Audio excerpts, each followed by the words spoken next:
போராட்டத்தின் போது தேவையில்லாத வார்த்தைகளை பேசியதால் மத்திய இணையமைச்சர் சோபா கரந்தலாஜே தமிழர்களின் ஒட்டுமொத்த கோபத்திற்கும் ஆளாகியுள்ளார். பெங்களூருவில் உள்ள ராமேஸ்வரம் கஃபே உணவகத்தில் கடந்த 1ஆம் தேதி அடுத்தடுத்து 2 வெடிகுண்டுகள் வெடித்து சிதறிய சம்பவத்தில் ஒருவர் கைது செய்யப்பட்ட நிலையில் இந்த விவகாரத்தை தேசிய புலனாய்வு முகமை விசாரித்து வருகிறது. இந்த நிலையில் பெங்களூருவில் தொழுகை நேரத்தில் ஹனுமன் பஜனை ஒலிக்க செய்ததாக கடைக்காரர் மீது தாக்குதல் நடத்தியதாக கூறி இந்துக்களை இஸ்லாமியர்கள் தாக்கிவிட்டதாக பாஜக சார்பாக போராட்டம் நடைபெற்றது.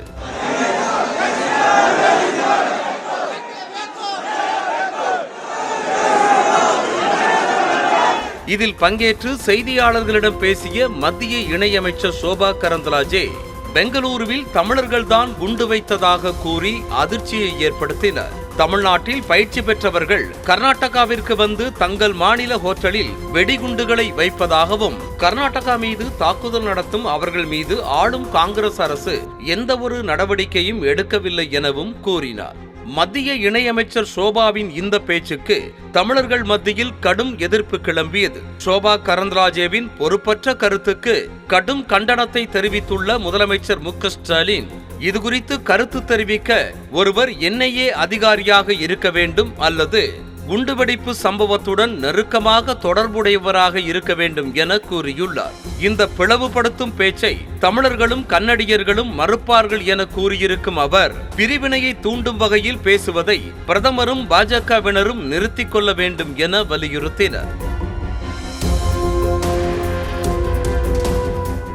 ராமேஸ்வரம் கஃபே குண்டுவெடிப்பு வழக்கை NIA விசாரித்து வரும்போது பாஜக மத்திய இணையமைச்சர் அபத்தமாக பேசுவதா என அமைச்சர் உதயநிதி ஸ்டாலின் கண்டனம் தெரிவித்திருக்கிறார். இது தொடர்பாக எக்ஸ் தள பக்கத்தில் பதிவிட்டிருக்கும் அவர் தேசத்தின் ஒற்றுமை மற்றும் நல்லிணக்கத்தை அச்சுறுத்தும் வெறுப்பு பேச்சிற்காக சோபாவிடமும் NIA விசாரிக்க வேண்டும் என வலியுறுத்தினர்.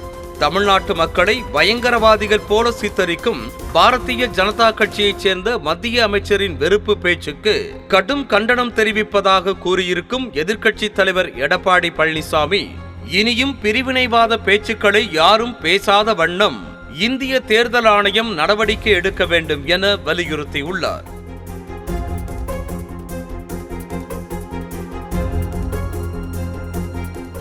இவ்வாறு மத்திய அமைச்சர் சோபாவின் பேச்சுக்கு தமிழ்நாட்டில் இருந்து கடும் எதிர்ப்புகள் எழுந்த நிலையில் அவர் மன்னிப்பு கோரியிருக்கிறார். இது தொடர்பான பதிவில் தமது கருத்துக்கள் சிலருக்கு வலியை ஏற்படுத்தியதை தாம் உணர்வதாகவும் அதற்காக தாம் மன்னிப்பு கோருவதாகவும் தெரிவித்திருக்கிறார். மேலும் தமது முந்தைய கருத்துக்களை திரும்ப பெறுவதாகவும் அவர் தெரிவித்திருக்கிறார்.